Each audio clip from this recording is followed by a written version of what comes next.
Finding Elmo by Monique Polak. Narrated by Iambic Productions. Published by Orca Book Publishers. Chapter 1. I hadn't even unlocked the front door, and already I could hear them screeching. Would these two ever learn to get along? "Get off the couch!" Winifred cried, her high-pitched voice carrying through the plate-glass windows. "Bird brain!" Hubert screeched back. "Quit your squawking," I called on my way to the aviary where the bird cages are. "Breakfast is on." "Bird brain!" Hubert screeched again. This time I laughed. I love Saturday mornings. Most 15-year-olds would probably rather be sleeping in, but not me. On Saturday mornings, at least till Dad showed up, I run 4 feet in feathers. Now that we've moved to our new location in LaSalle, it's Montreal's biggest pet center. If I sound proud, that's because I am. Dad basically started 4 feet in feathers from nothing. As I pressed my palm on the aviary door, I inhaled the store's familiar scent. Hay, birdseed, and ammonia, with a little fresh paint on the side. Winifred crossed back and forth on her wooden perch, keeping a close eye on my fingers as I unlatched her cage door and reached for her food dish. "Get off the couch!" she shrieked. "Winifred," I said, shaking my head and trying not to laugh. "Winifred gets insulted if you laugh at her. We don't even have a couch in here." Her black eyes shone. You could tell she didn't believe me. We'd inherited Winifred. That happens in the pet business, since big birds like parrots, cockatoos, and macaws, Winifred is a macaw, often outlive their owners. Winifred's last owner was an old lady with many pets, including a dog that shed a lot, which explains how Winifred picked up the expression, "Get off the couch!" Hubert, a gray parrot, was climbing the bars of his cage, watching as I filled Winifred's food dish. He knew his turn was next, and he wanted to make sure he was getting exactly what I'd given Winifred. "Saturday morning special," I told him as I opened the fridge and took out a plastic tub of pineapple chunks. I added one to his food dish and another to Winifred's. Hubert stretched out his gray wings, and for a second it looked like he was wearing a gray cape. "Good morning," I whispered as I removed the old sheet draped over the next cage. Elmo liked sleeping in the dark. He picked up the habit when he was living with his old owner, a sailor who'd brought Elmo home from one of his trips around the world. We'd inherited Elmo, too. As I stashed the sheet under the counter, Elmo stepped closer to the bars at the front of his cage. Then he lowered the top of his head so I could pet the soft tuft of black feathers there. Elmo is brownish-black, except for a panel of bright red feathers on his tail. From the front, he looks kind of plain, but when Elmo spreads his tail feathers, there's no question about it. He's awesome. Though I had tons to do, the store open in less than an hour, I gave Elmo a good scratch, reaching right for where his feathers met the skin. Elmo's not a talker. Most cockatoos aren't, though when Elmo's excited, he squawks so much you'd think he was trying to make sentences. I knew he was enjoying the scratch because when I took my finger away, he followed my hand, pressing his forehead against the bars. Never forget the first rule of owning a pet store. Dad was at home, probably helping Mom deal with the latest disaster. Yesterday, the twins had caught pink eye, but I could hear Dad's voice as clearly as if he was standing behind me. "Don't get too attached to any of the animals, Tim. Remember, they're all for sale. Each and every one of them. As long as they wind up in good homes, we're doing our job." The thing was, I was already too attached to Elmo. We'd had him since I was 5. And though it might sound weird, especially if you've never gotten to know a bird, I was as close to Elmo as I was to Philippe, who'd been my friend since preschool. I'd hardly seen Philippe since we'd moved to LaSalle. During the week, he worked at a day camp near our old house. On weekends, I was busy at the store, and so far, I hadn't made any new friends in LaSalle.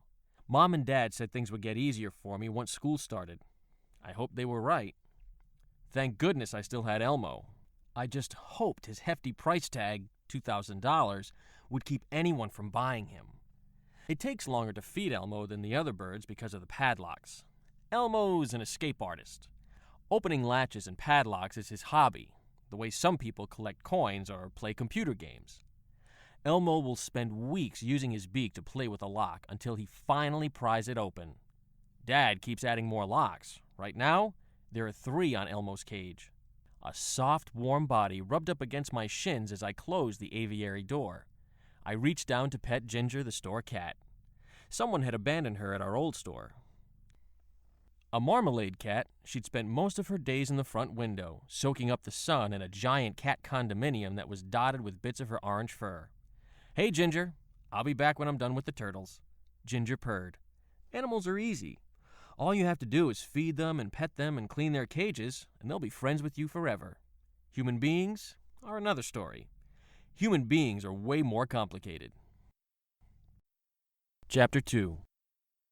Dad usually sings when he walks into the store. Dumb songs mostly, like "How much is that doggy in the window?" He also stops to say hi to everyone, even strangers, and to pet the animals. He's often got dog biscuits or cat treats in his pockets. Not today. Today, Dad rushed by all of us and headed straight to his office at the back of the store. I was cleaning out the rabbit pen, but I saw him go by. When he slammed the door behind him, Cottontail went to hide underneath a log. All I could see of her was the end of one brown floppy ear. I reached under a clump of hay until I found a small red wool ball. When I rolled it in Cottontail's direction, she peeked out from under the hay, her nostrils quivering. Cottontail's obsessed with cat toys. "Everything okay this morning?" a soft voice behind me asked. "Hey, Amy," I said, turning around. Amy's our bird girl. She looks like a punk rocker, but she's actually studying to be a vet tech. "Birds fed?" Amy asked. "Yep." "Elmo still here? Nobody stole him?" "Still here." Amy made the same joke every morning. She knew how much I loved Elmo. "We're expecting a shipment of fledgling lovebirds. I could use a little help when they get here." After Amy left for the aviary, I finished changing the hay. Rabbits don't just sleep in hay, they eat it. It would be like us eating our sheets. Once I'd finished in the rabbit pen, I walked over to Dad's office. On the way, I passed the fish department. Trout, our aquarium guy, was skimming the deads, using a gauzy strainer to remove the fish that had died overnight. Dead fish are part of aquarium life, but they don't make a good impression. I knocked. When Dad didn't say anything, I knocked again. "Who is it?" Dad sounded tense. "It's me, Tim." "Come on in." Though he'd invited me in, I had the feeling he didn't really want me hanging around. Dad was hunched over his computer. There was a spreadsheet on the screen. That meant he was working on the budget. Realco, the real estate company that owns the LaSalle Mall, had offered us 6 months free rent as incentive to move 4 feet in feathers. I knew Dad was worried about what would happen next month when we had to start paying rent. It was going to be way more expensive than the old location, and it didn't take an accountant to know that sales this summer had been kind of slow. Dad hadn't asked my opinion about the move. It was his store, and I was just a kid. If he had asked, I'd have told him I wasn't worried about money. I was worried about the animals. A bigger store meant Dad had brought in more animals, but he hadn't hired extra staff to take care of them. That meant more work for all of us and less attention for the animals. "Everything okay, Dad?" I didn't know what else to say. For the first time, I noticed Dad's hair, it's the same brown as mine, had some silver in it. "Uh-huh," Dad said, without lifting his eyes from the computer screen. "Want anything from the food court? Coffee? Blueberry muffin?" "Nah." Dad waved me out of his office. "Just trying to balance these books," he muttered. It sounded more like he was talking to himself than to me. When I let myself out of Dad's office, I practically tripped on a piece of shiny black material. "Rodney, you gotta be more careful with that cape." Rodney looked up at me with sad brown eyes. I'd hurt his feelings. Phantom of Doom, I should say. Rodney's lips curled up a little at the side. He loved it when people called him Phantom of Doom. "What you doing here, Phantom?" Rodney's eyes dropped to the tile floor. "My mom needed cereal, so she left me here. Said she'd be back in half an hour." I'd never met Rodney's mom, but she must have bought groceries one item at a time because she was always leaving Rodney at 4 feet in feathers. I guess she hadn't read the sign posted out front. All children under age 10 must be accompanied by an adult. "Okay then, Phantom," I said. "Let's go see how the red ears are doing." As Rodney followed me to the terrarium where the red-eared turtles live, his cape dragging on the floor, I thought he was kind of like a puppy, and if Rodney had a tail, he'd be wagging it. Chapter 3. "What can I get for you today, Bubba?" Mr. Singh asked. He leaned over his counter, his orange turban perched on his head like a flying saucer. Tandoori Palace was the busiest counter at the food court. Some people came all the way from downtown for Mr. Singh's homemade chai tea and creamy butter chicken. It was only 11:30 a.m., but customers were already snacking on samosas or using their naan bread to scoop up Mr. Singh's famous chicken. The usual, please, an order of buttered chicken with basmati rice on the side. Mr. Singh dipped his ladle into one of the copper vats on the stove behind him. "That will be $4.95, he called out when he turned back toward me. His words came out like a song, his voice starting off high and then dropping down a note at a time. Mr. Singh pointed to his stool near his cash register. "Why not keep me company, Baba?" Baba, he'd explained to me, was Indian for dear. Mr. Singh poured himself a cup of chai tea. It smelled of cinnamon and cloves. "Did I mention my great niece Sapna arrives this weekend?" he asked after he took his first sip. I took a bite of butter chicken. "From India?" Mr. Singh nodded. "She's coming to help out at Tandoori Palace. It's hard for an old man like me to manage on my own. I told Sapna's mother I needed an extra pair of hands, and she told me Sapna's were available." "Well, that's good news." "You'll like Sapna. She's your age." After Mr. Singh finished serving the next customer, he poured me a cup of chai tea. "My treat," he said. "Drink up." Mr. Singh watched as I tasted his tea. "It's good. For tea." Someone tapped their fingers on the counter. "I need 3 orders of vegetable curry to go, with rice and naan bread." It was Mr. Morgan, the general manager of Realco. Whenever he came by 4 Feet and Feathers, he had this way of acting like he owned it, running his fingers along the shelves to check for dust and commenting if service was slow. He was our landlord, so I had to be polite.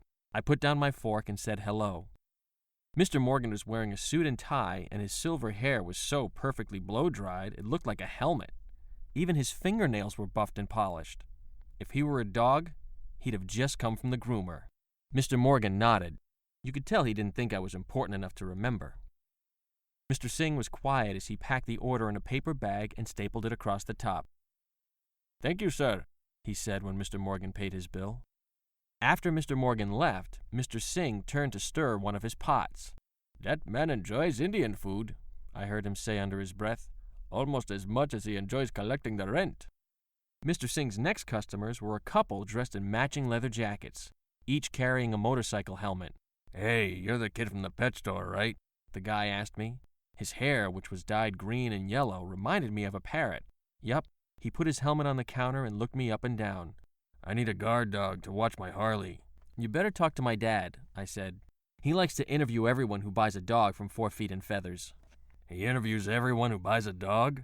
There's got to be something wrong with the dude." When the guy laughed, it came out like a snort. I took a deep breath. "There's nothing wrong with my dad." I hoped he didn't notice how I'd stammered. "He cares about animals, is all. He wants to make sure they go to good homes." "Don't give the kid a hard time," the guy's girlfriend said, smacking him on the butt.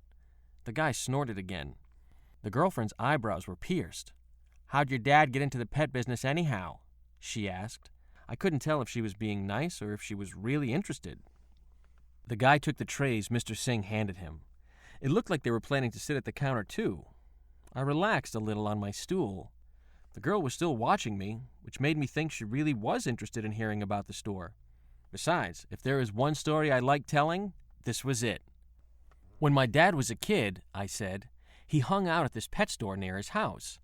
It was the kind of pet store they had in those days. The cages were cramped, the animals didn't get much exercise, and people would poke at the dogs and cats through the bars of their cages." "That's disgusting," the girl said. "Well, my dad dreamt of opening a different kind of pet store. So when he finished university, he used all his savings to buy that old pet store and turn it into the first 4 Feet and Feathers." Mr. Singh whistled. The guy wiped the side of his mouth with a napkin. "That's pretty cool," he said. Mr. Singh added some sugar to his tea. What he said next took me by surprise. I expected it to be something about my father, but it wasn't. It was about me. "It's delightful," Mr. Singh said as he sipped at his tea, "to meet a young man who truly admires his father." Chapter 4. "My hero," Mom called when she saw Dad step out of the car with a bag of takeout. She was standing on the porch, a twin in each arm. I decided not to mention I'd already had Indian food for lunch. I really liked Mr. Singh's butter chicken, but twice in one day was pushing it. I followed Dad inside. I also decided not to say anything about Mom still being in her pink PJs, or about the rings under her eyes, or about the fact that we'd been living in the new house since April and we still didn't have any living room furniture. Dad put the bag down on the kitchen table, headed for the sink, and scrubbed his hands. I did the same, scrubbing my fingers till the tips were wrinkled. If we didn't, Mom would start sneezing. She's allergic to just about every animal on Earth: dogs, cats, birds, even horses. Kind of ironic that my dad fell for a woman with animal allergies. Mom has to take 2 antihistamine tablets every time she goes near the store. "Hey, Ems," I said, reaching for Emma and lifting her into the air. At first she cooed, but then she started wailing. A kind of really loud wailing that sets Jake off too, which it did about 3 seconds later. It could almost have been funny. "I'm exhausted," Mom said. Then she wrinkled her nose. "And I think Jake just filled his diaper." "I'm taking them both," my dad insisted, grabbing Emma from me and Jake from Mom. "They'll just have to cry if they don't like it. Take a nap, Adrian. Tim, you get dinner on the table." "Do I have to?" Dad gave me a look that said, I did. I wanted to phone Philippe to see if he could come over next weekend. If he slept over Friday, he could help me open the store on Saturday morning. Only I figured now wasn't a good time to ask Mom and Dad whether that sounded like a good idea. And based on how things were going in our house lately, it probably wasn't. Even heating up dinner felt like way too much work, especially since I'd worked nonstop all day. Though everyone was always saying how cute the twins were, my personal life had gone down the crapper since they'd come along. Dad didn't have time to hang out with me, Mom was beginning to look like a bag lady, and I'd practically forgotten what my best friend looked like. Mom never did get that nap. She hovered in the kitchen, glancing at her to-do list on the fridge, while I took the plates from the cupboard. In the end, she was the one to change Jakey's diaper. When the phone rang, Mom picked it up. "Honey, it's for you," she called from the kitchen. "Can you tell whoever it is I'll phone back after dinner?" "My husband will phone you back," she said into the telephone. "Who's calling, please?" She reached for a pencil. "Let me take your number, Mr. Morgan." Not him again, I thought, remembering the way he drummed his fingers on Mr. Singh's counter. "Did you say Mr. Morgan?" my dad shouted from the twins' room. "Tell him I'll be right there." "My husband says—" Mom didn't get to finish her sentence. Dad had rushed down the hallway and picked up the telephone in the den. "You can hang up now, Adrian," he said. His voice sounded sharper than usual. When we finally sat down, Dad fed the twins. They'd just started eating cereal, between gulps of Mr. Singh's butter chicken. The cream of wheat dribbled down the twins' chins. Most of it landed on the floor. I went to the sink for a rag. If I didn't clean up the cream of wheat, I was pretty sure it would still be on the floor in the morning. "So, Mom," I said when I sat back down. I wanted to tell her how Elmo had nearly figured out how to open the 3rd padlock, but she'd fallen asleep. She was still sitting up, but her chin had dropped to her chest and she was snoring lightly. "Dad," I whispered, "have a look at Mom." On a better day, he would have laughed. "How are those adorable twins?" Philippe's mom asked when I phoned. Philippe was out. He'd walked over to the Dollar Cinema with Thomas. "You remember Thomas, don't you? He lives around the corner," she explained. I lay in bed, wishing I'd lived someplace else, like my old house. I tried to picture my old room, the way the ceiling sloped and the nature posters on the walls. Philippe and Thomas had walked over to the Dollar Cinema. You can walk anywhere from where we lived now. I heard the buzz of the electric toothbrush followed by the soft drone of my parents' voices. "I have to do something, Adrian," Dad said. "What do you mean?" Mom still sounded tired, but now I could hear something else in her voice too. Worry. I shifted in my bed, straightening up so I could hear better. "I don't know how I'm going to make the rent. Morgan is already putting on the pressure. He knows the store hasn't been busy." I chewed on my bottom lip. What if Dad had to close the store? What would happen to us then? "It's summer," Mom said. "Things are always slow in the summer. People are away on holiday. Business will pick up in the fall. It always does." "I've come up with a plan," Dad said. Phew, I thought, relaxing a little. Dad was a smart guy. I should have known he'd come up with a plan. Maybe he wanted to hang a bigger sign outside the store or advertise on the radio. But it wasn't that at all. "I've agreed to start renting out the big birds," Dad said. For a second, I felt like someone had kicked me in the stomach. What was Dad thinking? "For parties and conventions. It's a good way to bring in extra cash." Here he paused for a moment. They want Elmo first. Chapter 5. Tim, I need a hand with the lovebirds, Amy hollered. Her hands were on her hips, so I knew she meant business. I'd just gotten Winifred, Hubert, and Elmo settled on the brass swings under the potted palm tree in the middle of the store, where they spent most of their days. Winifred was preening herself, her beak working so fast she reminded me of a bumblebee. Hubert was watching her, and Elmo was watching me. I adjusted the swings, but truth was, I just wanted to hang out a little longer with Elmo. He hadn't even left the store, and already I missed him. Thought that my dad would be renting Elmo out like he was a DVD was driving me nuts. I'd hardly slept. There was no telling what could happen to Elmo. He might stop eating or catch a cold. And when I imagined the aviary without him, my throat tightened up. I saw my own reflection when I looked into Elmo's dark eyes. "I'm sorry," I whispered. Was I imagining it, or did Elmo look sad? Like he knew. "Hey, pal, whatever happens, wherever Dad sends you, I'll be there, I promise." "Tim!" Amy shouted again. "What's all the racket about?" Trout asked as he walked by with a small plastic bag filled with water and 2 goldfish. "I'm coming," I muttered, waving in Amy's direction. Before I went, I scratched the feathers on the top of Elmo's head. "I promise," I whispered. Each of the 4 fledglings was no bigger than a peach and just as fuzzy. They looked like they'd been splashed with green and orange and pink paint. Their pearly beaks were the size of fingernails. "Hello, babies," Amy cooed. It was bad enough I had to listen to my mom fussing over the twins all the time. Now Amy was losing it, too. You'd think she'd given birth to those fuzzballs. I had to admit, the lovebirds were cute. Amy had tucked a heating pad under their cage. Now, because we were cleaning the cage, the little guys were strutting across the counter. We didn't have to worry about them flying off, since they still hadn't figured out what their wings were for. "How are the fledglings this morning?" It was my dad, but I didn't look up. Instead, I scrubbed harder, so hard my wrist started hurting. "They're doing well, Mr. Barnes. They had their food through the dropper this morning," Amy told him. "Excellent." When I felt Dad's eyes land on me, I didn't look up. I was giving him the silent treatment. The silent treatment only works when the other person notices. "I'll be in my office making phone calls," Dad said as he headed out the aviary door. He sounded happier than he'd sounded in a long time. Sure, I thought, he thinks Elmo's going to solve his money problems. If only he cared as much about Elmo, or me. "Something bothering you?" Amy asked. "Nah, I'm fine." "Hey, what's the red smudge on that one's head?" I asked, pointing at the smallest fledgling. "Lipstick. A family was in yesterday. They totally fell in love with her. When I told them they couldn't take her home for 2 weeks, they insisted on leaving a down payment. So I dabbed her head with lipstick. That way, we'll be able to tell her apart from her brothers." "Hey, Amy," I said, when we were scooping up the fledglings to put them back in the cage. "Ever hear of people renting out birds for parties and stuff?"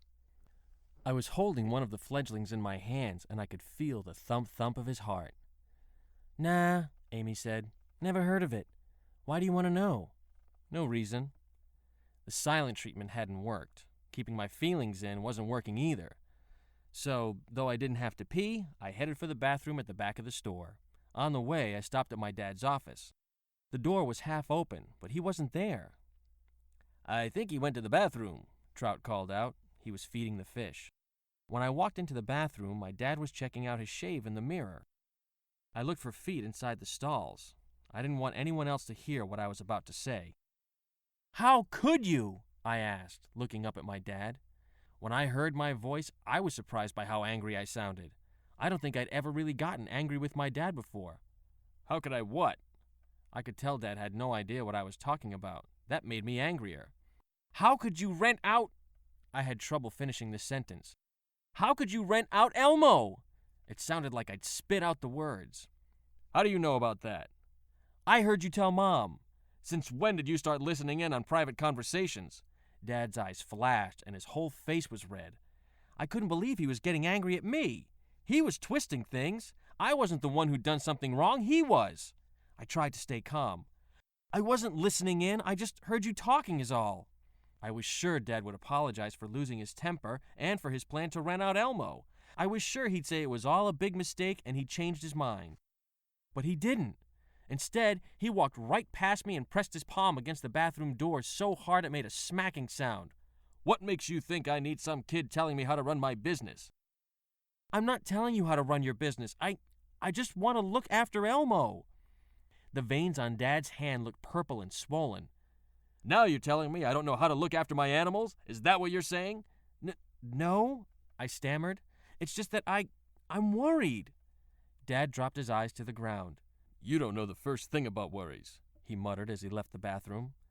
I knew there wasn't any point going after him, but I wasn't ready to go back into the store either. My heart was racing, and I needed to catch my breath. Dad and I had never fought before. So I just stood there, staring at my reflection. I looked so much like him. Usually I thought that was a good thing, but not today. Today, I didn't want to be anything like my dad. I nearly jumped when the bathroom door opened. I spotted the black cloak first. "Rodney!" I shouted, and for a second I sounded as angry as my dad had a few minutes before. "What's wrong with you? Why are you always following me around like some stray pup?" Chapter 6. Not exactly pet people, I thought as I made my way through the crowd, balancing a tray of samosas over my head with one hand. It was Saturday night, and the store had been converted into a weird cross between a jungle and a ballroom. I'd never seen anything so tacky. I had helped Dad and Trout push the shelves of pet supplies over to one wall to make room for a giant dance floor. There was a cardboard cutout of a life-size tiger at one end. The huge black strobe lights on either side of the tiger made it hard to see straight. The people were even worse than the decorations. Take this one lady who let out a shriek when Cottontail jumped out from under the log where she'd been hiding. "Don't worry, he's harmless," I said, offering the woman a samosa. The woman took a handkerchief from her purse. She sighed as she dabbed her forehead. The air smelled like the ground floor of some department store where there was perfume ladies attack you with spray bottles. What I'd give right now, I thought, for a whiff of hay and ammonia. Instead of renting out the big birds, my dad had come up with another plan to make money. He'd rented out the whole store. Maybe this was his idea of a compromise. We hadn't talked about our argument. In fact, since that day in the bathroom, the two of us hadn't really talked about anything, except basics like what had to be done at the store and what kind of takeout we were bringing home for dinner. All the party guests were connected to Realco.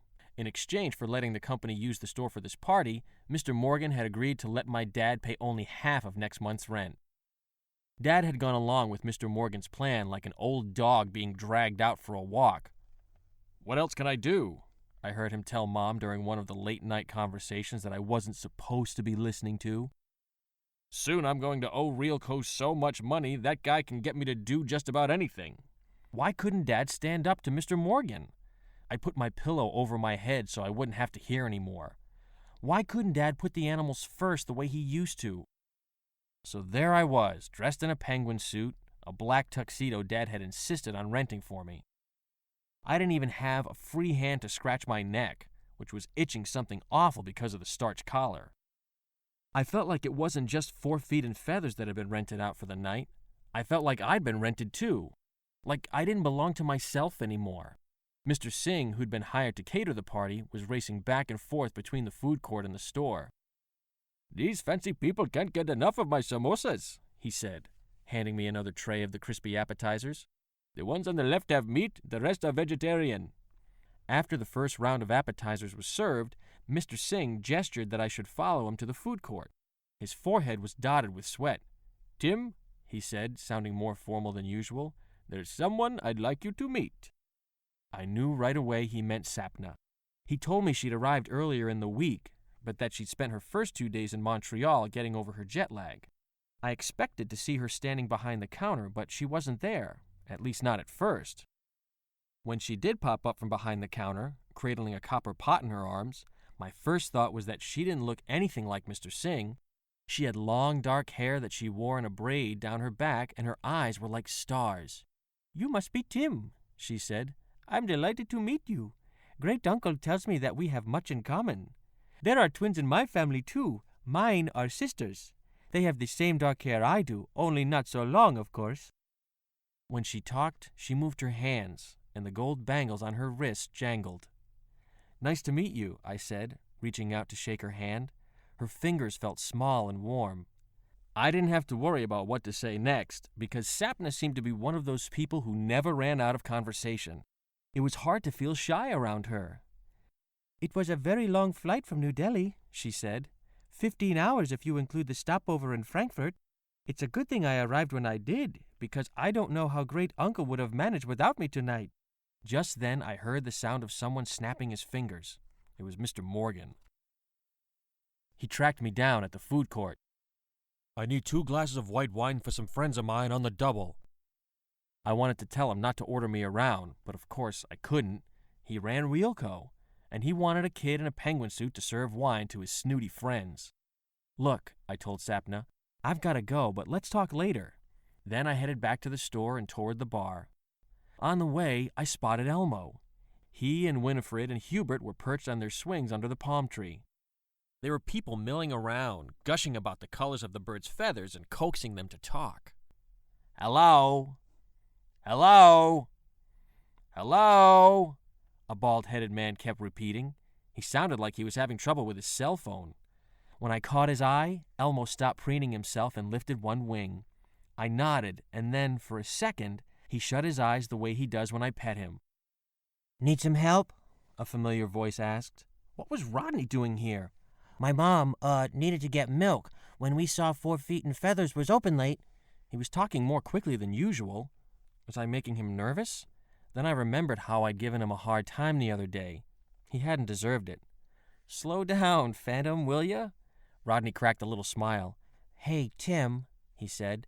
"What's going on here, anyway?" "They're having a party." "Why would anyone want to have a party in a pet store?" Just what I was thinking. "Are you sure I can't help?" "Nah, I'm all right," I said, but then I changed my mind. "See Mr. Singh over there at the back of the store? Could you grab that tray from him? Just don't let the samosas get jammed at one end." Someone clapped their hands at the front of the store. "Mr. Morgan," a woman called out. "Time for your speech, sir." Straight away, people quieted down and headed to the dance floor, where a microphone was set up. I grabbed 2 glasses of wine and hurried over to where Mr. Morgan was standing with his friends. The woman thanked me when I handed her a glass. "Richard," she said, holding her glass up to toast Mr. Morgan, "to a wonderful host and devoted friend." "Why, thank you." Mr. Morgan sounded embarrassed. Then he turned to face me. I figured he wanted to give me a few more orders before making his speech. "Who's that child?" he asked, pointing at Rodney. "And why is he wearing that ridiculous outfit?" "He's, a friend of mine." Mr. Morgan smirked. "I want him out of here, now." I tried to keep my voice low. Sure, it was Mr. Morgan's party, but Rodney wasn't causing any trouble. His mom's just... Mr. Morgan turned his back and began walking to the dance floor. People clapped as he passed. "Tim," a small voice called out. Rodney was pushing through the crowd to get over to where I was. Why hadn't he gone to get the tray of samosas like I'd asked him to? And why was his face so pale? Rodney's hand was over his mouth. His other hand was pointing at the palm tree. Elmo's not on his swing," he stammered. "Where'd he go?" Chapter 7. Problems have a way of seeming really bad at night when you're lying in bed and it's too dark for shadows, but it was morning, and I wasn't feeling any better. "You're telling me there's been a bird napping?" the police officer asked. He was jotting down notes on a pad of paper. From where I stood, the notebook was upside down, but I could make out the words 4 Feet and Feathers and cockatoo, mostly black, some red. "This is the first time I've heard of a bird napping," the second police officer nudged the first one's elbows. "He is a very valuable bird," I said, hoping this would make them take Elmo's case more seriously. The first officer raised one eyebrow. "I see. How much is a bird like... What did you say his name was again?" "Elmo. His name's Elmo." My nerves were shot. Elmo was gone, bird-napped. What if he was locked up in some gerbil cage, or worse, a cardboard box? "How much would you say a bird like Elmo is worth?" The police officer made a dollar sign on his notepad. "About $2,000, Dad said. I hadn't been able to look at Dad all morning. I was too angry. This was his fault. If he hadn't rented out the store for the party, I'd still have Elmo. It didn't help that Dad was taking Elmo's disappearance so calmly. Wasn't he worried? Didn't he have a heart anymore? The second officer whistled. $2,000 for a bird? Geez, if I had that kind of dough, I'd take a cruise. I felt my face get hot. Cockatoos are like people, I said. Look, kid, I didn't mean to hurt your feelings, the second officer said. Don't go getting worked up. Why don't you tell us some more about Elmo? He's black with a brown head, he's got some bright red on his tail feathers, and he's almost 1.5 feet long. Anything else we should know? Here, my dad said, reaching into his pocket for his wallet. Here's a picture of Elmo with Tim. I'd never seen the picture before. It shows Elmo perched on my forearm looking up at my face. Looking at the picture made me feel even lonelier. Does this bird of yours say anything? The first officer asked.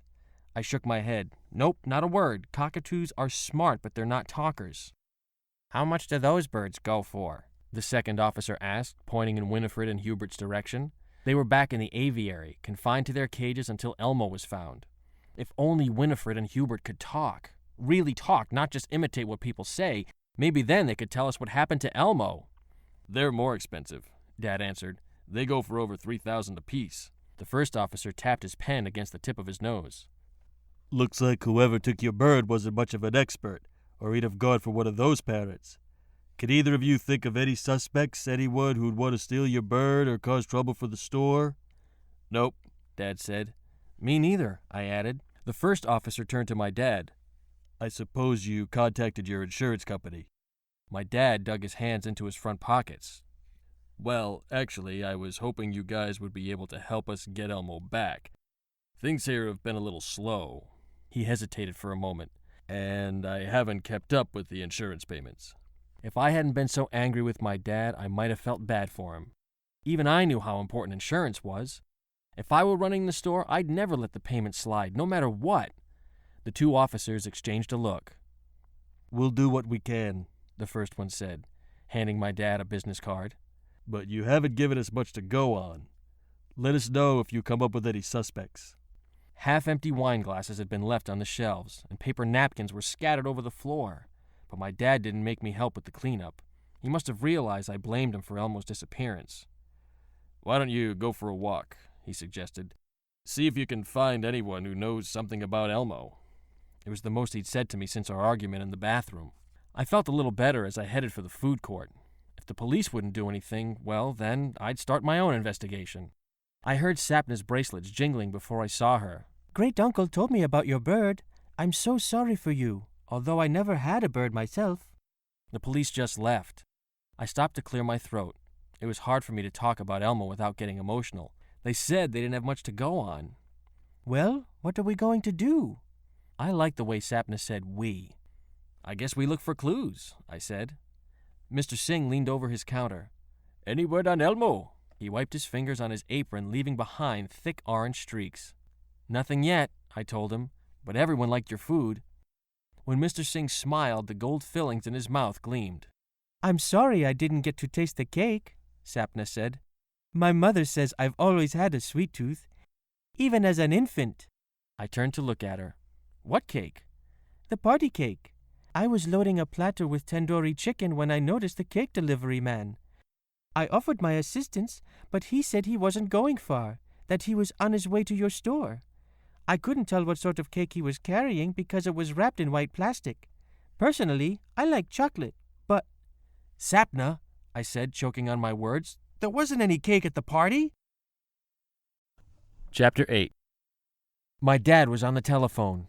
It's about Elmo, I whispered. Just a second, he said, mouthing the words.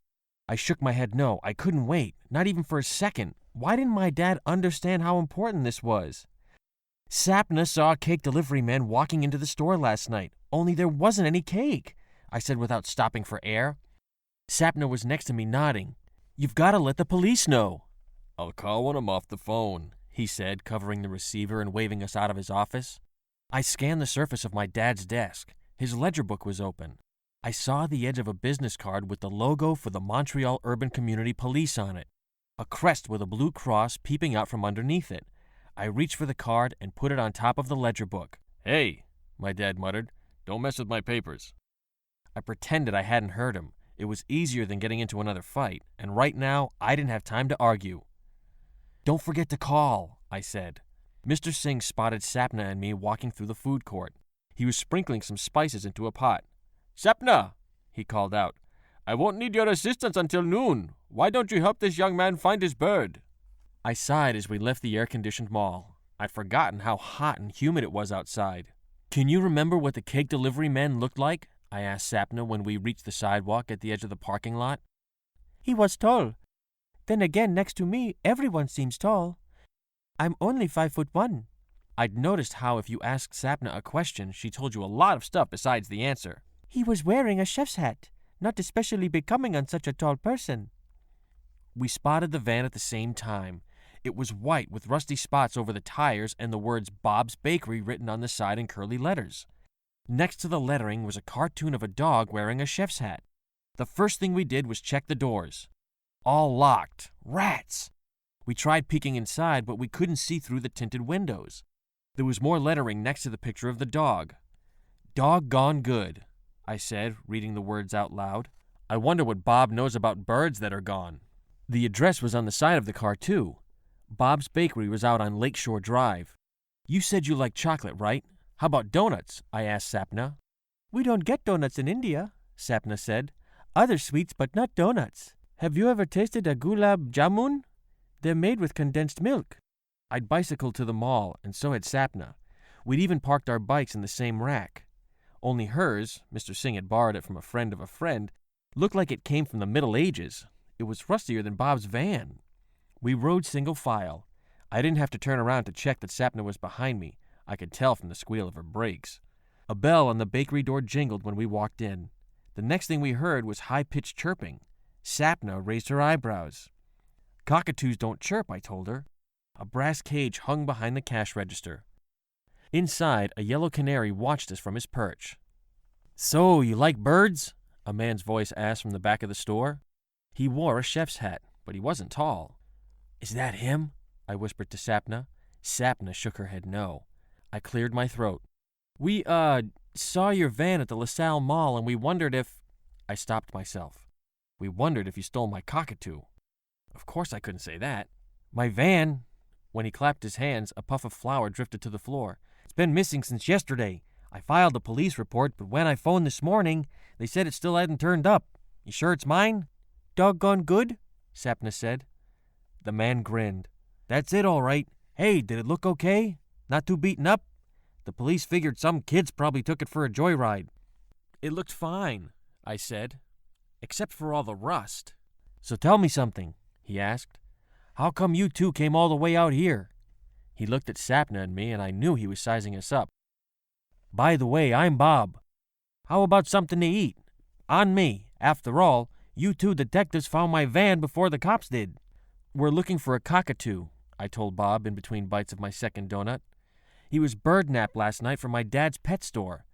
Sapna saw a tall man wearing a baker's hat in the food court outside the store. He was carrying a cake." Only there wasn't any cake at the party. There were only appetizers and wine. Lots of wine, Sapna added. Bob nodded. Even his canary, who had stopped singing, seemed to be listening.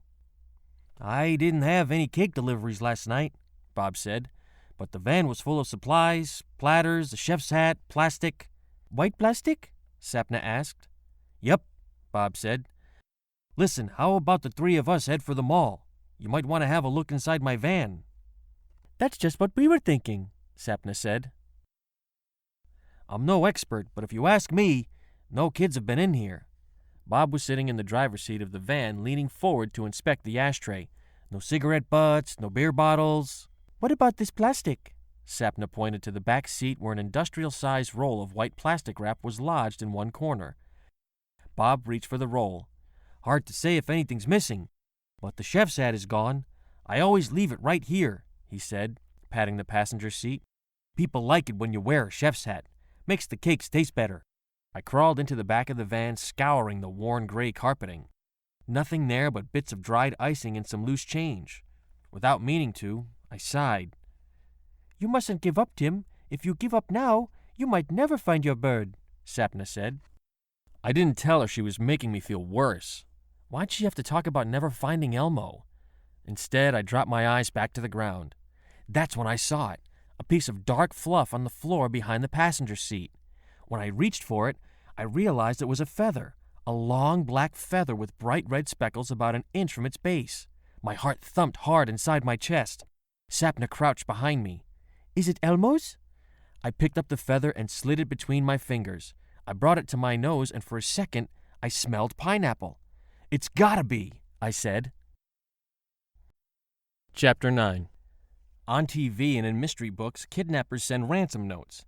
They cut letters from newspapers or magazines so nobody will recognize their handwriting. Then they stick the letters together to make sentences like, "Leave a bag of unmarked bills near the mailbox and do not contact the police, or else." A shiver ran down my back when I thought of the "or else" part. It was bad enough that Elmo was gone, but worse, I worried the bird napper might not know how to take care of him. Maybe whoever had Elmo wouldn't remember to change his water, which could cause a buildup of bacteria in the dish. Or maybe they would leave Elmo someplace drafty. Even big birds were susceptible to catching colds, and if the infection went into his lungs...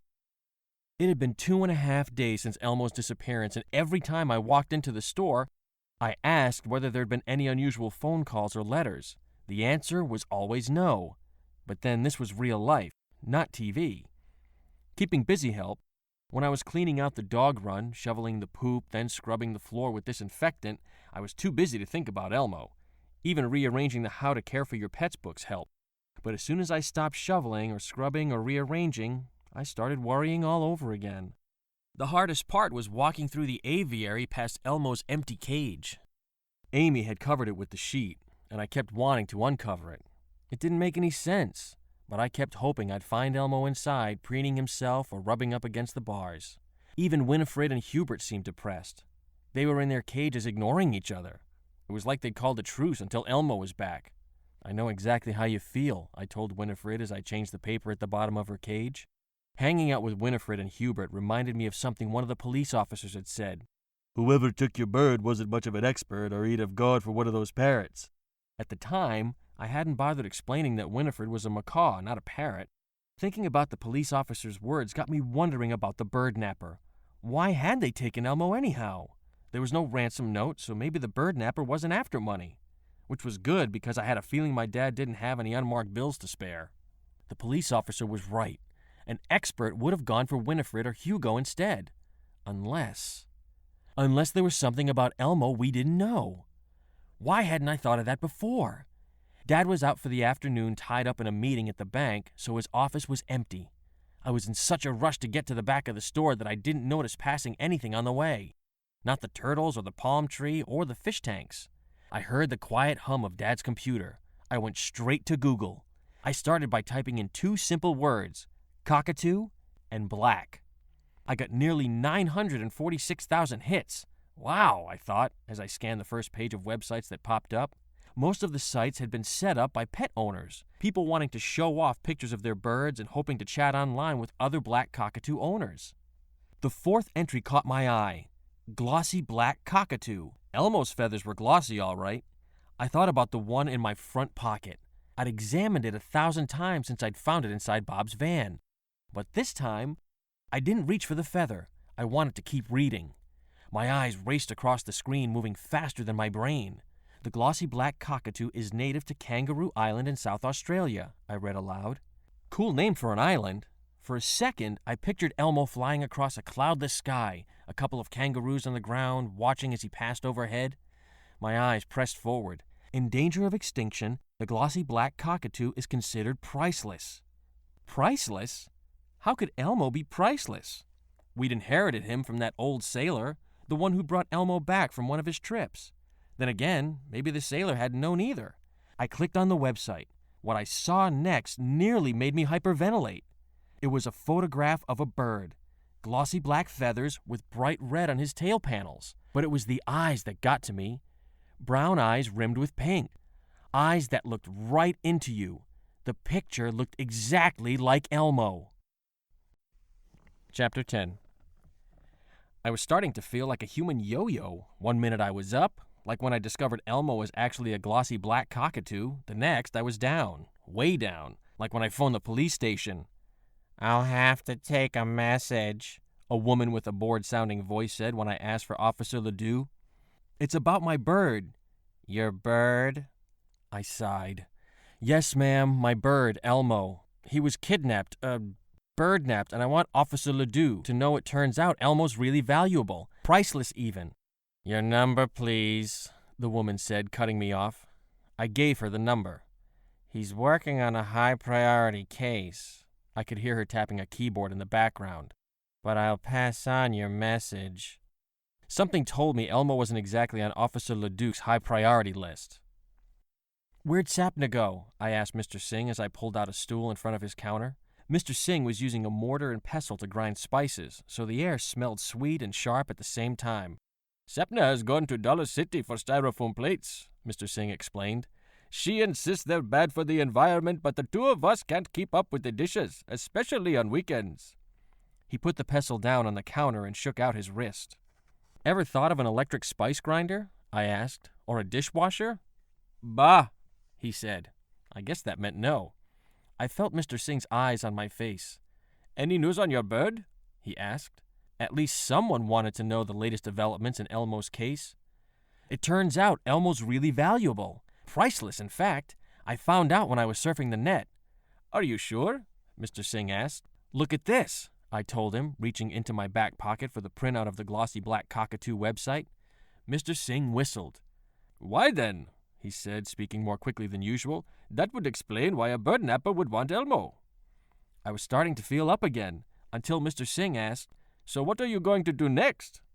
That's just it. I haven't figured that part out. Mr. Singh made a clucking sound. How about a vegetable pakora with some mint chutney? The pakora was greasy but good. Solving problems is a little like cooking, Mr. Singh said, passing me a napkin. It's a matter of taking one step at a time. When I make chicken curry, Mr. Singh went on, I don't think about chicken curry. I think about onions and turmeric. I think about trimming every last bit of fat from the chicken. Good cooks, and I believe I may count myself among them. You're a very good cook, I assured him. Good cooks understand that cooking is about the journey, not the destination, the steps, rather than the end product. I could tell from the way Mr. Singh's turban had tilted to one side that he was getting carried away. In the end, Sapna saved me from having to hear more about chicken curry. The 2 bags of styrofoam plates she was carrying were so big you could hardly see her behind them. Tim, will you please give that great niece of mine a hand? Mr. Singh said when he saw her. Then he disappeared behind his counter to make room for the plates. It was 9:15 on Thursday night. Let me guess, I told Rodney. Your mom's just picking up a few things at Mega? Rodney nodded. We'd just closed the store and I wanted to go home. It wasn't just that I'd worked all day helping customers, stocking shelves and cleaning out the animal pens. I'd been starting to think maybe Mr. Singh had a point. Maybe I needed to think things out one at a time. I wanted to lie on my bed and review every single thing I knew about Elmo's disappearance. But I couldn't leave Rodney standing out in the parking lot.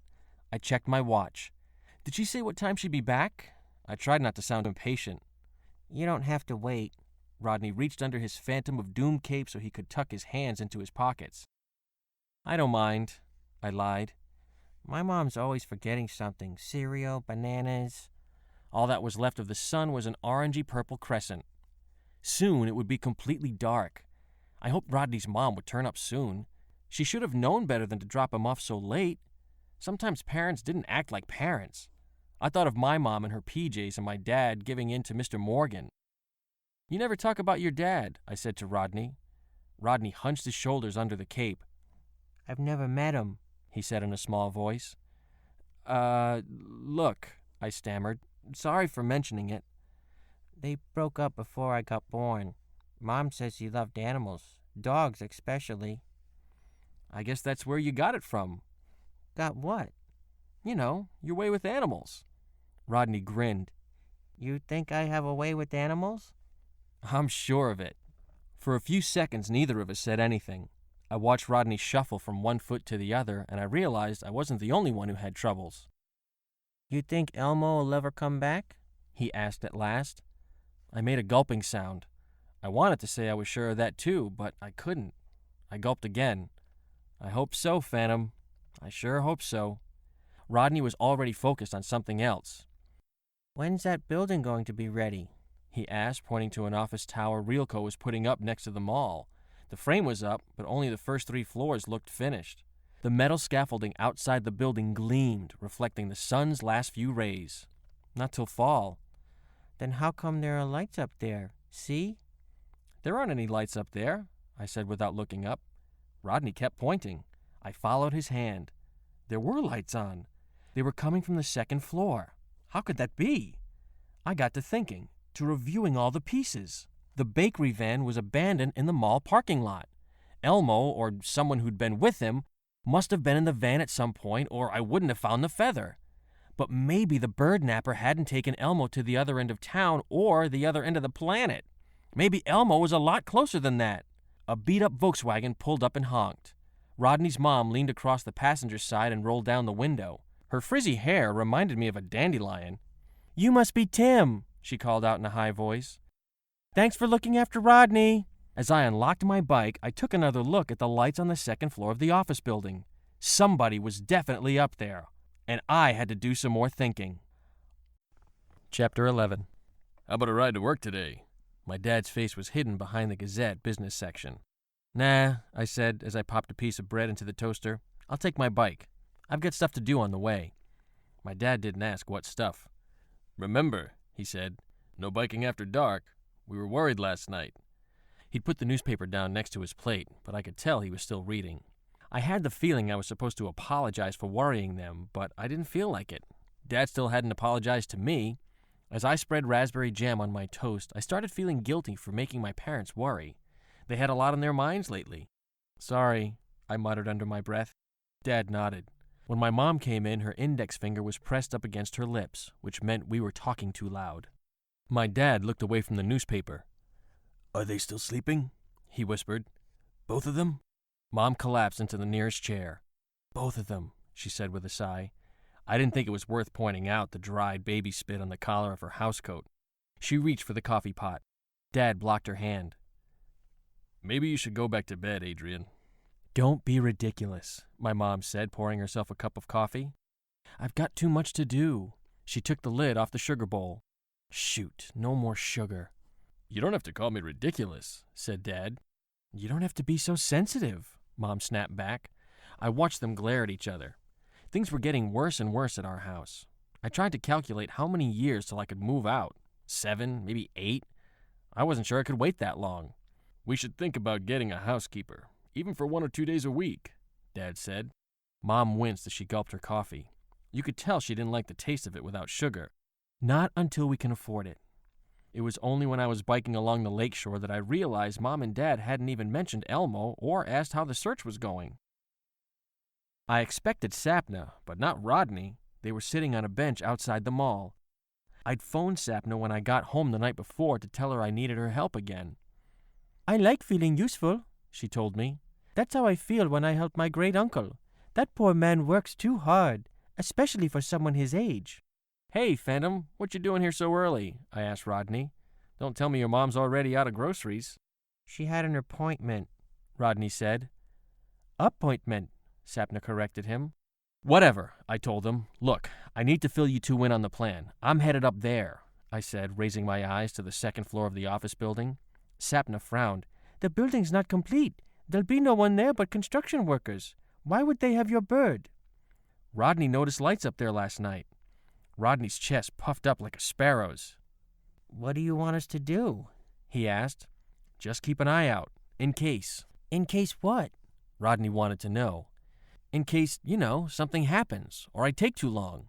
Rodney's eyes had turned big. "You're not going to disappear, are you?" "Of course not," Sapna said, patting him on the shoulder. As I walked toward the office building, I turned to look back at the mall. Sapna got up from the bench. "I'm going to check on the things at Tandoori Palace," I heard her tell Rodney. "You keep watch until I'm back. Is that clear, superhero?"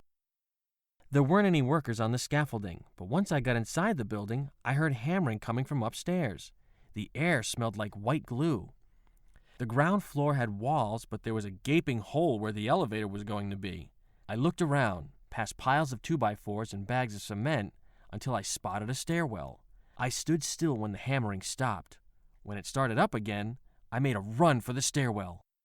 I'd come up with a story in case someone found me. It wasn't very good, but hey, I was under pressure. I'd say I'd had a fight with my dad and that I'd run away. In a weird way, my story felt true. My dad and I might have had a fight if I told him all the stuff that was bothering me, that he didn't seem to care about Elmo or about how I was doing, that he was distracted all the time, that he wasn't the dad he used to be, the one who opened the first 4 feet in feathers. The stairs were made of black metal, and I could imagine the racket I'd make if I ran up them. So I walked, super slowly, taking one at a time. I was headed to the corner of the building overlooking the parking lot. Light streamed in onto the stairwell, but when I got to the second-floor hallway, it was almost completely dark. I let my eyes adjust. A row of doors lined both sides of the hallway. The only light came from the cracks under the doors. Now that I was upstairs, I realized I hadn't thought any further ahead than this. Then I remembered Mr. Singh's advice, one ingredient at a time. Careful to make as little noise as possible, I started down the hallway. Then I heard voices, men's voices. I ducked back into the stairwell. "I don't like the idea of staying too long in this place," a gruff voice said. "None of us do, Lyle," a second voice answered. You could tell he was trying to calm Lyle down. "We should have left town after the heist like we planned." Then I heard a loud bash. Had Lyle punched a wall? I took another step back into the stairwell. The word heist got my attention. Could they be talking about Elmo? The hammering had started up again. Rat-tat-tat. I'd have to get closer if I wanted to keep listening in. "Look," said the man whose name I didn't know, "the deal fell through.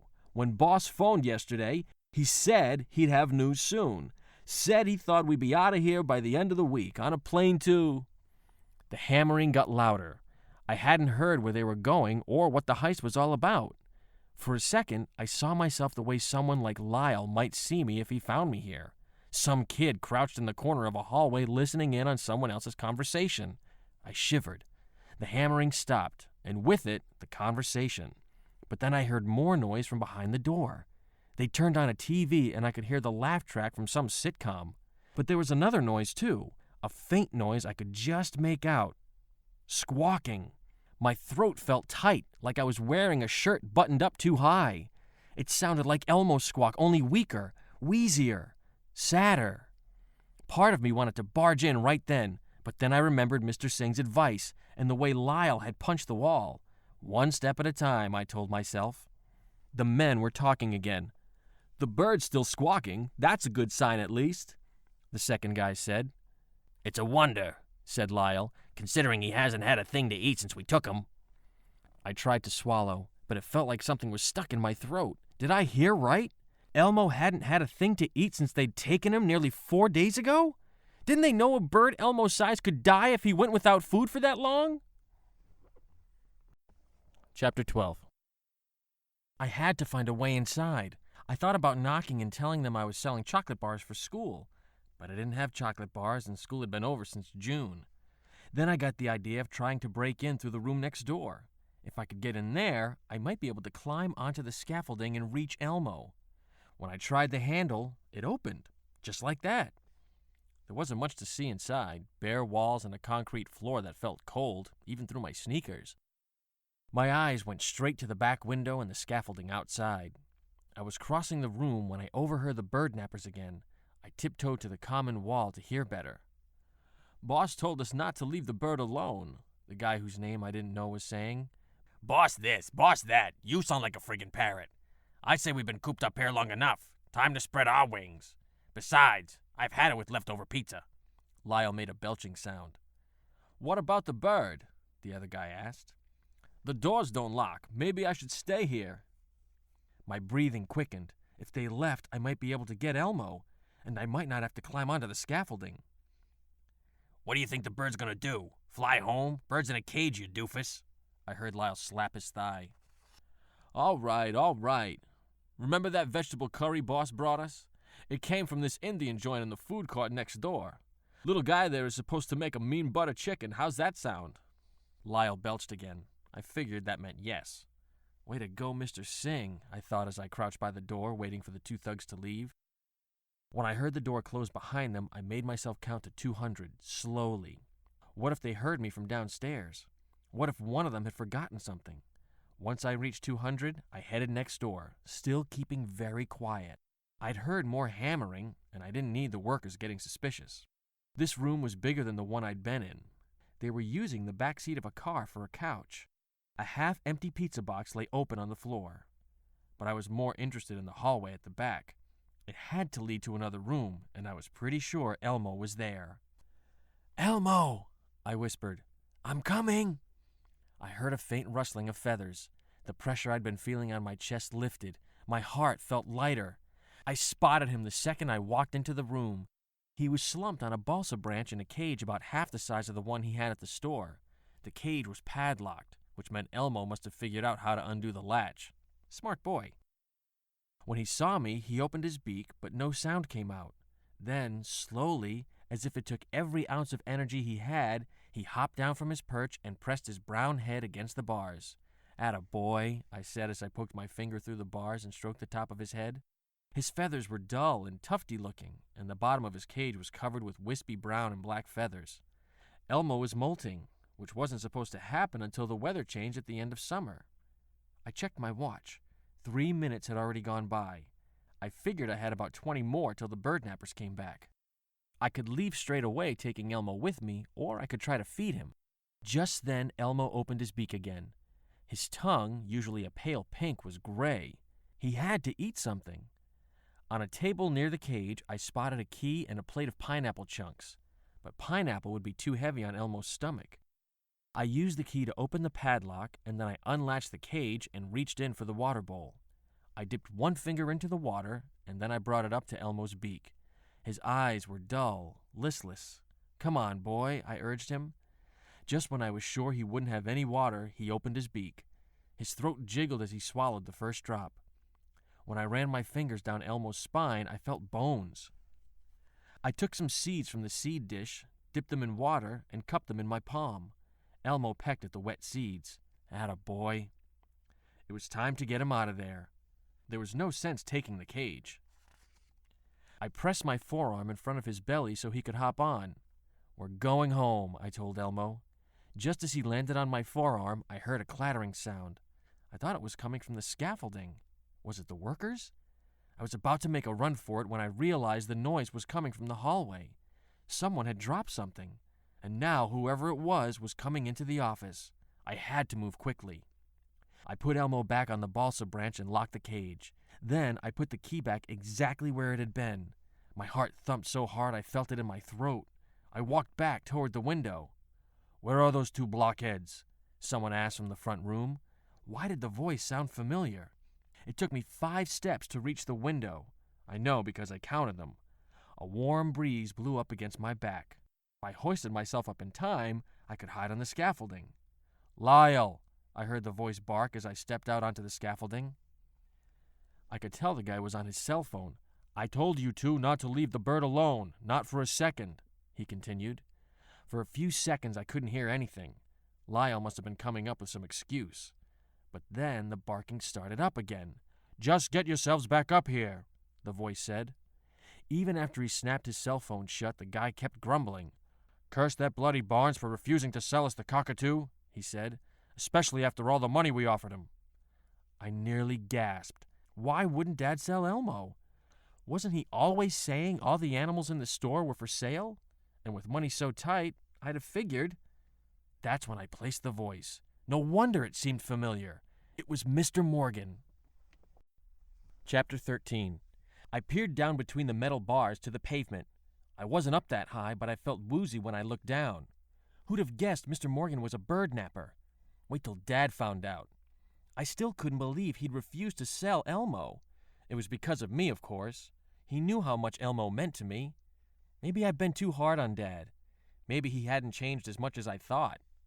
And maybe part of our problem was that I'd been changing too. In the distance, I saw what looked like a black moth flitting its wings. Rodney. Once he spotted me, he started running in my direction. His cape kept getting caught between his legs. I inched up as close as I could to the wall and tried to focus on the bricks. It was better not to look down. I could hear footsteps in the stairwell. Lyle and his partner probably hadn't had time to try Mr. Singh's butter chicken. "Look, boss," I heard Lyle say as he trudged into the office. "We were just downstairs." Mr. Morgan's words came out like a hiss. "You know what a bird like that is worth? One of you was supposed to stay with him at all times. That was our agreement." The voices came closer as the three men headed for the back room. I stepped away from the window. "The bird's fine," said the guy whose name I didn't know. "Hey, there is seeds on the bottom of the cage. Guess he got his appetite back." That seemed to please Mr. Morgan. "Good timing. The bird needs his energy. He leaves for Paris this afternoon." "Paris? They couldn't take Elmo all the way to Paris." Lyle whistled. "That bird's got the life." "His buyer's in Paris. Luckily, I was able to arrange a new deal." It sounded as if Mr. Morgan was clapping his hands, applauding himself. "Our job ends once he lands at Charles de Gaulle Airport. Lyle, you and I leave in 10 minutes. There's a van outside. Steve, Lyle will be back for you after he drops us off at the airport. In the meantime, get rid of all traces of the bird." I scanned the parking lot. A gray van was parked near the office building. Just then, I heard another whistle. This one came from the ground. "Shh," I said, mouthing the word when I saw Rodney. It was too late. Lyle had heard him too. "Something going on out there?" Lyle walked over to the window until he was so close I could hear him breathe. "Whatever you do, don't look outside," I thought. "It's probably just some bird," Steve said. Lyle stepped away. I'd been so nervous that for a few seconds I'd forgotten to breathe. I started climbing down the scaffolding. It was like a jungle gym, only harder because the bars were farther apart. When I reached the ground, Rodney sighed so loud you'd think he was the one who'd been climbing. I didn't have time to catch my breath. "They've got Elmo. You call 911 right now," I told Rodney. "Give them that van's license number." I pointed toward the back of the gray van. "LQZ124. Got that, Phantom?" Rodney repeated the number like it was a secret password. "Phone from Tandoori Palace," I said. The van was locked. I ducked behind a nearby convertible and did something that's really hard for me. I waited. My mind was racing. But I knew one thing. Now that I'd found Elmo, there was no way I was going to lose him again. I heard Mr. Morgan before I saw him. "Put that bag of cement in my van, Lyle," he said. I peeked out from behind the convertible. Lyle looked as mean as I'd imagined. His eyes were closed set like a bug's. Lyle's arms were wrapped around a bag, and he stumbled as if he was carrying something heavy. I knew it was an act. That wasn't a bag of cement, it was Elmo. They'd wrapped his cage in paper. Mr. Morgan unlocked the van doors and popped open the back. Then he opened the other doors. "With this heat, we'd better air out the car," he said loudly. In a lower voice, he added, "I don't want that bird getting heat stroke. I don't want to lose my investment." I clenched my fists. An investment. That's all Elmo was to him. Mr. Morgan walked to the back of the van. He drummed his fingers on the roof as Lyle put Elmo inside. I had to move quickly. "Not too close to the window," Mr. Morgan told Lyle. I thought I heard a squawk, but the sound was drowned out as a jet passed overhead. This was my chance to make a dash for the back seat. There was a flannel blanket on the floor. Once I was in the van, I threw the blanket over me. Perfect. Mr. Morgan and Lyle hadn't noticed a thing. They were too busy arguing. "Not so close to the air conditioning vents," Mr. Morgan said. "I know what I'm doing." "If you knew what you were doing, you wouldn't have left the bird alone." "Want me to drive?" Mr. Morgan threw Lyle the keys. I made my next move when the two of them got into the van. I hopped over the back seat into the back of the van. The flannel blanket came with me. A few seconds later, we were heading to the airport. When Lyle turned on the radio, Mr. Morgan shut it off. "You got something against techno?" Lyle asked. I was glad they were arguing again. The more they argued, the less chance they'd notice they had an extra passenger along for the ride. I had to find some way to get Elmo and me out of the van. Maybe Lyle would stop for gas. I wanted to put my hand on Elmo's cage to let him know I was there. Of course, I couldn't. Instead, I thought about Elmo and what a great escape artist he was. What would he do if he were me? Elmo loved unlatching things. If he were me, he'd figure out how to unlatch the back door of the van.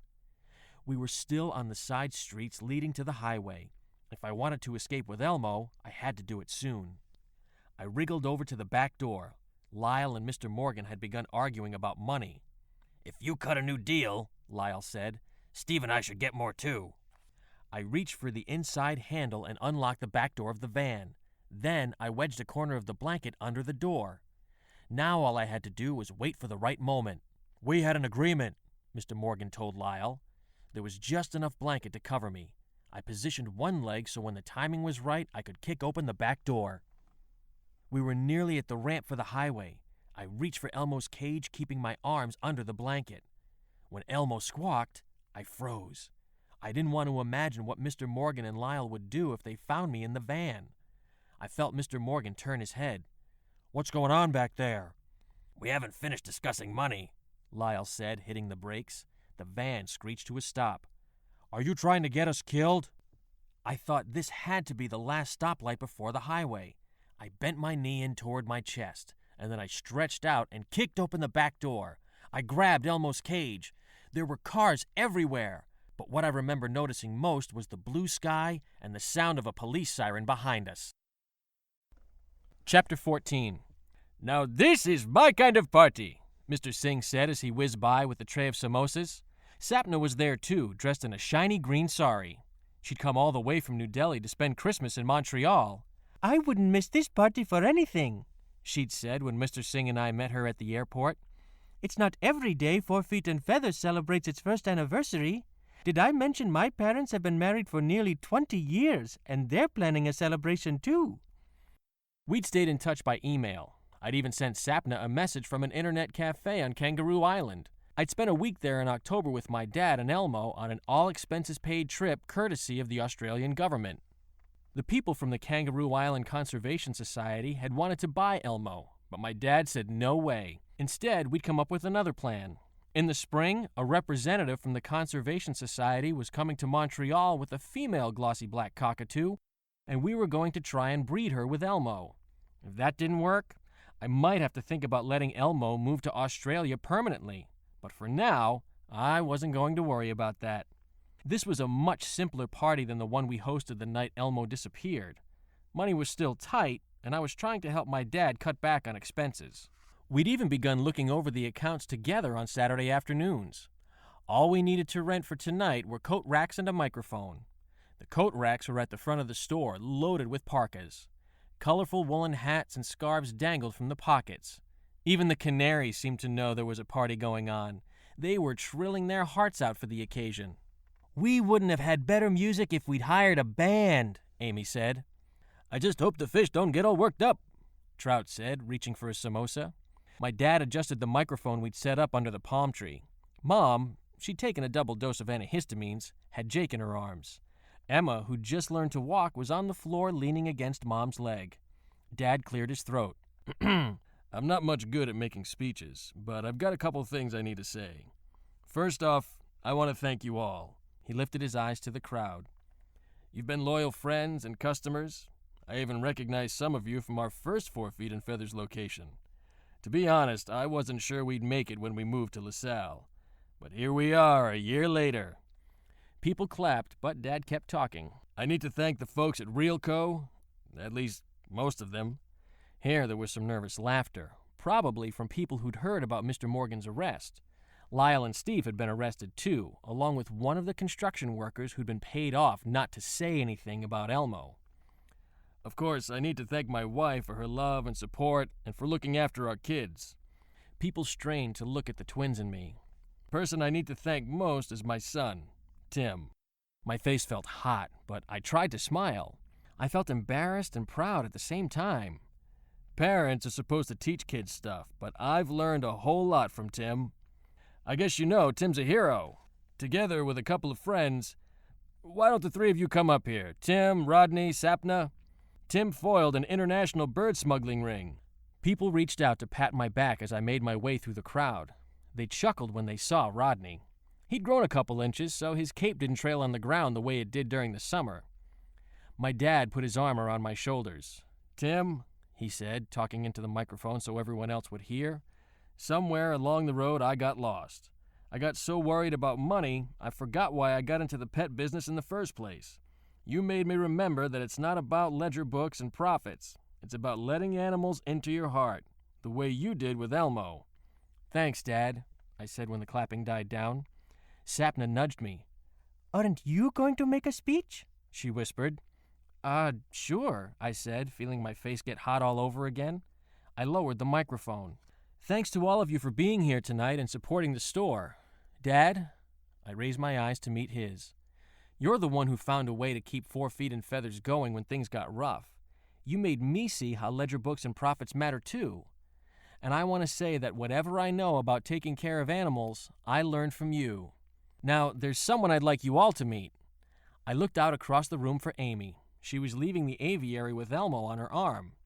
"Hey, Elmo," I said, and for a second, I forgot I was talking to so many people. They must have been following my gaze because they turned to watch as Amy stretched out her arm and raised her wrist into the air. When Elmo lifted his wings, they made a rustling sound. A moment later, his sleek black body was moving over the crowd until he landed like a jet on my forearm. I turned around so everyone could admire Elmo. "He's a glossy black cockatoo from Kangaroo Island, one of the last of his kind," I explained. "But to me, he's just Elmo."